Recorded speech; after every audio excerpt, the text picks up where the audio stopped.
Ang nag-iinit na usapin, di alibay ng Kim Pao hakbang ba sa Kapuso Network, pag-uugnay ng ABS-CBN at GMA, may bagong kabanata. Kung bago ka lang sa channel na ito, huwag kalimutang mag-like, share, comment, and subscribe. Ang mundo ng Philippine showbiz ay muling ginulantang ng isang mainit na usapin at posibilidad na magbabago sa kasaysayan ng industriya. Ang sikat na tandem ng kapamilya sina Kim Chiu at Paolo Avellino o mas kilala bilang Kim Pao ay patuloy na nag-iingay dahil sa phenomenal success ng kanilang hit series, ang The Alibay, na kasalukuyang nangunguna sa Prime Video. Ngunit habang patuloy itong namamayagpag sa digital platform, isang malaking sigaw mula sa mga tagahanga ang kumalat sa social media, ang pagnanais na mapanood ang serye sa himpapawid ng kabilang higanting network, ang Kapuso Network. Ang pag-alboroto ng mga netizens, hinihingi ang crossover. Nitong umaga ng November 25, 2025, mabilis na kumalat sa online world ang balitang ito dahil sa sunod-sunod na tagumpay at matinding kilig na hatid ng serye. Libo-libong netizens ang nagpahayag ng kanilang pagnanais na sana ay mapalabas ang Prime Video Original sa GMA Network.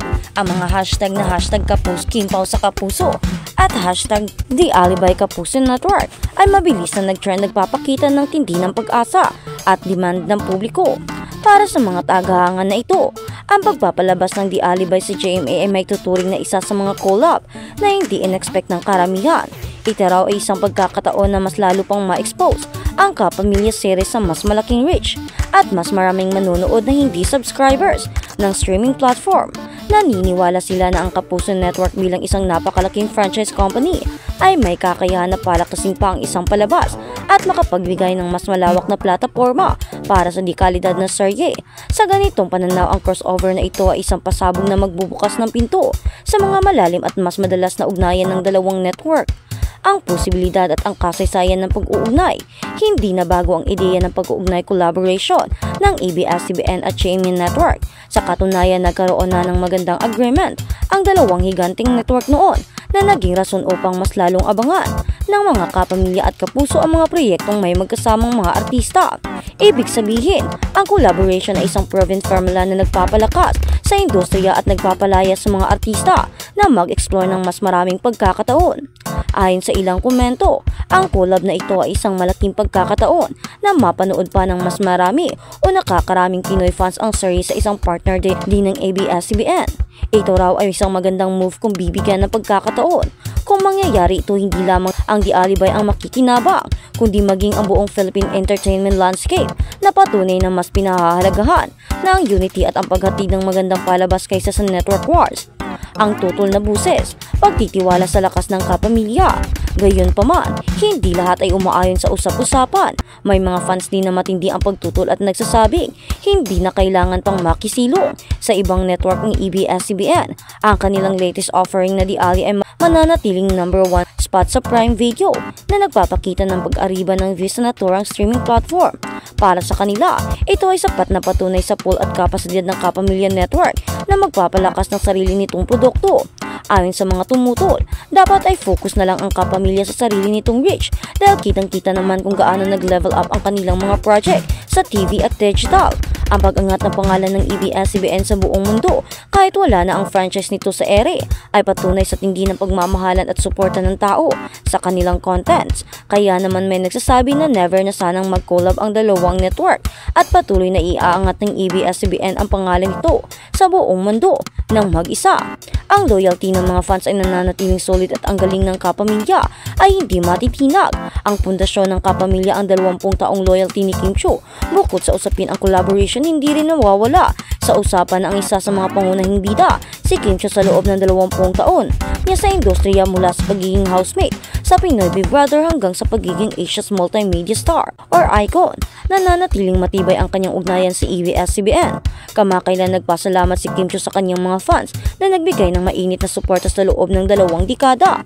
Nakakataba raw ng puso na mula simula hanggang ngayon ay nandyan pa rin ang mga tao para sa kanya. Ang kanyang loyalty ay lalong pinuri ng mga tagahanga dahil never siyang lumipat sa kabila. Sa kabila ng mga pagsubok na pinagdaanan ng istasyon noon, ipinakita niya na isa siyang tunay na kapamilya kapamilya at nagpapakumbaba sa lahat ng mga biyayang natatanggap.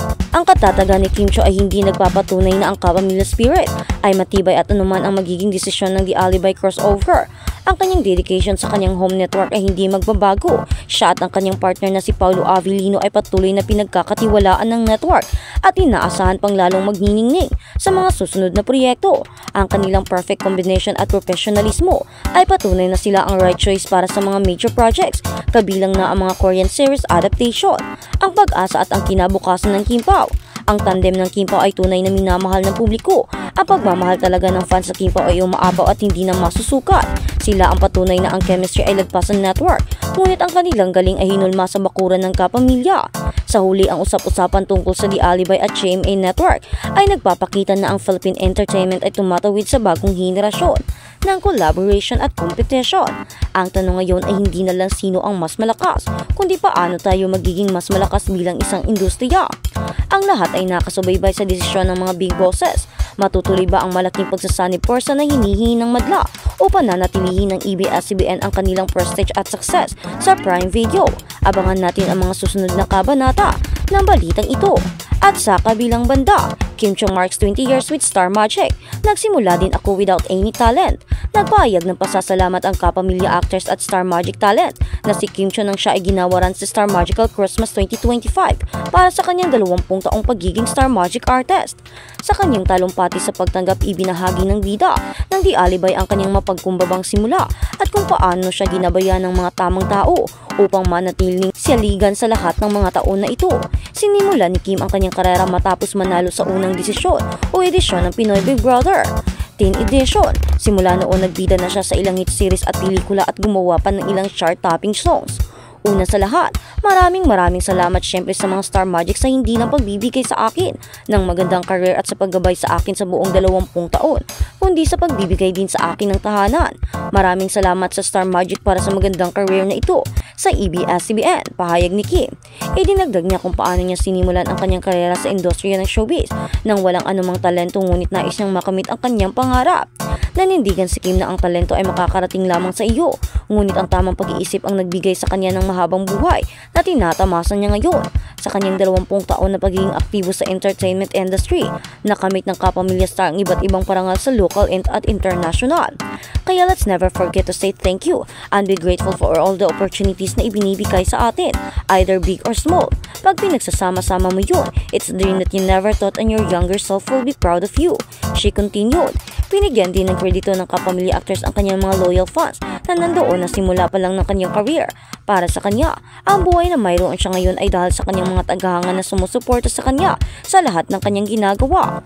I just wanna thank also to all my loving supporters through ups and downs. Nandyan talaga sila for me. Wala namang manonood ng mga pinagkatiwalang teleserye sa akin, mga movies, mga products na ini-endorse ko kung hindi dahil sa mga solid supporters ko. Lahat kayo, wala ako kung wala kayo. She ended. Kaya naman maraming pasasalamat si Kim sa kanyang mga fans at